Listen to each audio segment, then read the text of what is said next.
Today we'll study Maths NCERT Class 8 Exercise 1.1. इस question में है using appropriate properties find. So first of all हमें यहाँ पर प्रॉपर्टीज़ के साथ करना है. अगर ये क्वेश्चन हम बिना प्रॉपर्टीज़ के करें तो इट्स वेरी इजी. तो सबसे पहले हम ये देखते हैं कि इस क्वेश्चन में कितनी टर्म्स हैं. तो अगर आप बहुत ध्यान से देखो तो यहाँ पर 3 टर्म्स है, 1, 2 और ये 3 टर्म्स है. 3 टर्म्स क्यों है? क्योंकि मल्टीप्लाई में हम हमेशा एक टर्म कंसीडर करते हैं. आप लोगों ने अलजेब्रा पढ़ा है 7th क्लास में, वहाँ पे आपने पढ़ा है कि मल्टीप्लाई में एक टर्म होती है और टर्म्स हम काउंट करते हैं प्लस और माइनस से जो सेपरेट होती हैं. तो ये 1 टर्म, ये 2nd टर्म और ये 3rd टर्म. तो सबसे पहला काम हमारा क्या है इस क्वेश्चन में प्रॉपर्टी लगाने के लिए कि हम ये देखें कि इन तीनों टर्म्स में कौन सी 2 टर्म हैं जिसमें सेम नंबर है.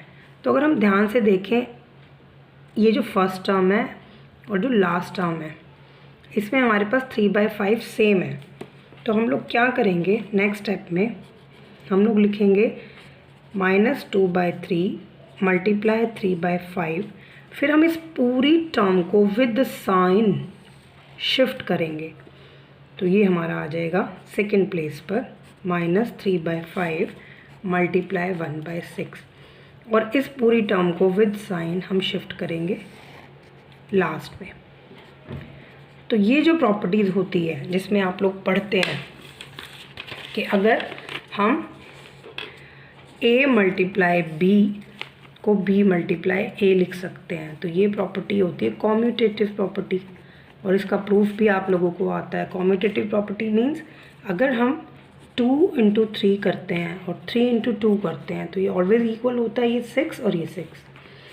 इट मीन्स हमने यहाँ पर क्या किया, हमने यहाँ पर कॉम्यूटेटिव प्रॉपर्टी का यूज़ किया. हमने ये जो 2 टर्म्स थी इन टर्म्स को इधर और इधर शिफ्ट कर दिया.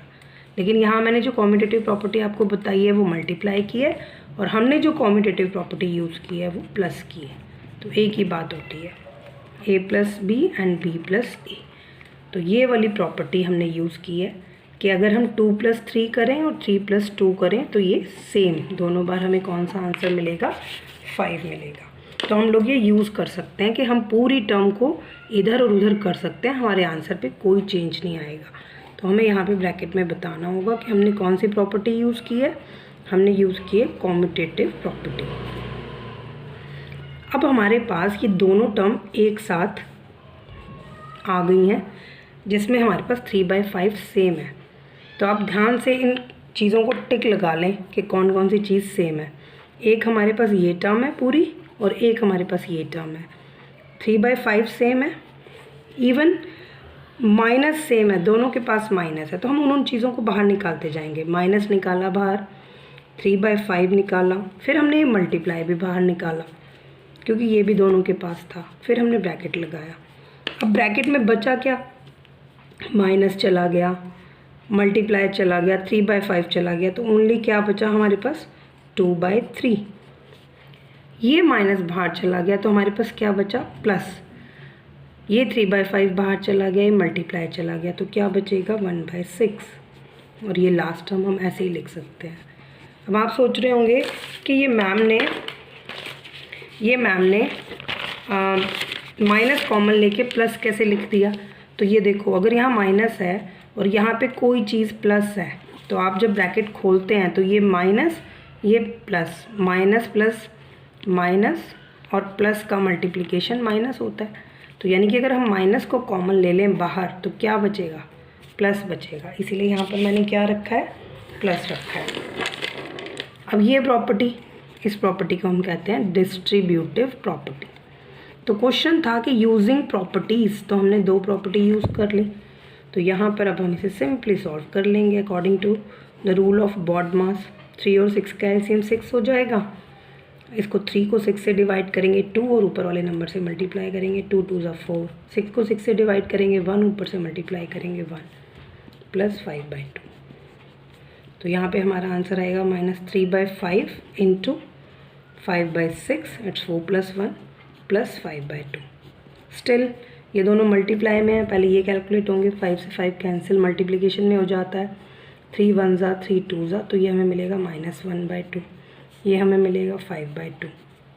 एडिशन सब्ट्रैक्शन में हमेशा एलसीएम लेते हैं। 7th में आपने किया है रैशनल नंबर में, एलसीएम 2 आएगा -1 + 5 और ये आएगा 4/2 और हमारा आंसर आ जाएगा 2।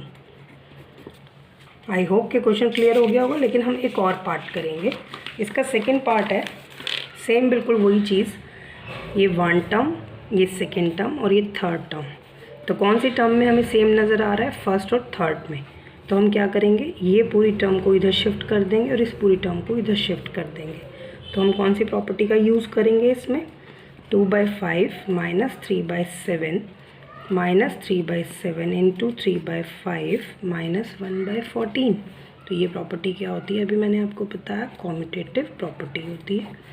इन दोनों में अब हमें क्या कॉमन नज़र आ रहा है? ध्यान से देखेंगे तो माइनस नज़र आ रहा है, 3/7 नज़र आ रहा है, उसके बाद हमें मल्टीप्लाई का साइन नज़र आ रहा है। तो रह क्या जाएगा अंदर? 2/5 + 3/5 और -1/14।